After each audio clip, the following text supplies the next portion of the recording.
మరి YCP party నాయకులు ఏ విధంగా ప్రవర్తిస్తున్నారో, ఎంత అసభ్యకరంగా ప్రవర్తిస్తున్నారో మనం చూసాం. 5 సంవత్సరాల్లో వారు అధికారంలో ఉన్నప్పుడు మహిళలు ఏ విధంగా అసభ్యకరంగా మాట్లాడారో చూసాం.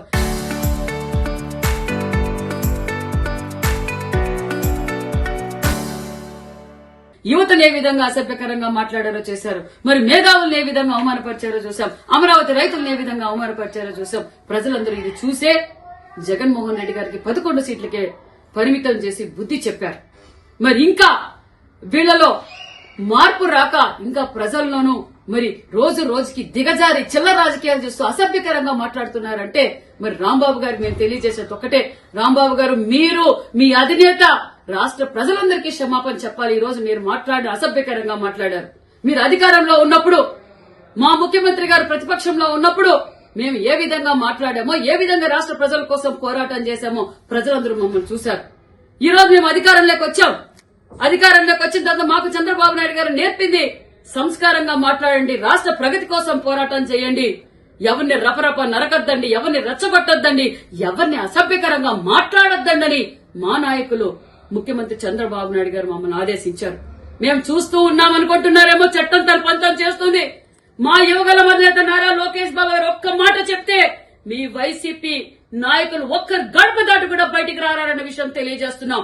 మేము రెచ్చగొట్టకూడదు, మేము దౌర్జన్యాలకు పాల్పడకూడదని మా యువగల అధినేత నారా లోకేష్ బాబు గారు సంస్కారంతో ఈ రోజు రాష్ట్ర ప్రగతి కోసం ఈ రోజు మేము కష్టపడుతుంటే మీరు మా మాన్యశ్రీ ముఖ్యమంత్రి చంద్రబాబు నాయుడు గారిని ఈ విధంగా అసభ్యకరంగా మాట్లాడతారా? సిగ్గుస్తరం ఉందా?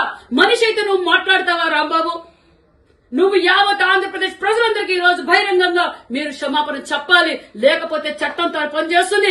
ఖబర్దార్ ముఖ్యమంత్రి గారి గురించి మాట్లాడే అర్హత గాని నీకు లేదు. నువ్వు సంస్కారహీనుడు.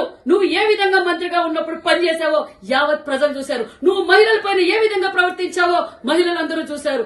యావత్ ఆంధ్రప్రదేశ్ ప్రజలు నిన్ను చీకొడుతున్నారు.